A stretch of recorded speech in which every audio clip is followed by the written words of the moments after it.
कर्म करत राहणं हेच श्रेष्ठ आहे. कारण संपूर्ण विश्वाची प्रवृत्ती कर्म करणारीच आहे.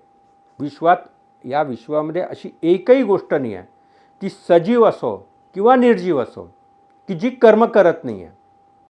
अक्षर ब्रह्म परमेश्वरही अनादी अनंत काळापासून कोणत्याही वासनेशिवाय आपलं कर्म करीत असतो.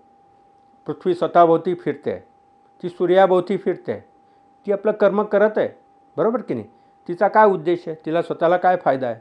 आपण म्हणतो पृथ्वी ही सजीव नाही आहे. खरं पाहिलं तर पृथ्वी ही सजीव आहे, कारण ती सजीवांना जन्म देणारी ही पृथ्वी खरी माता ही सजीवच आहे. पण कोणत्याही आसक्तीशिवाय कोणत्याही स्वार्थाशिवाय पृथ्वी आपलं काम सतत करतच राहते. त्या गोष्टीमुळेच आपण सगळं जीवन, सर्व सजीवांचं जीवन या पृथ्वीवर आहे.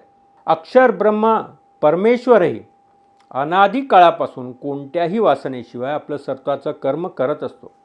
तो या सृष्टीची निर्मिती करतो, त्याचं पालनही करतो आणि विनाशही करतो. हे चक्र परमेश्वर स्वतः न थकता करतच राहत असतो.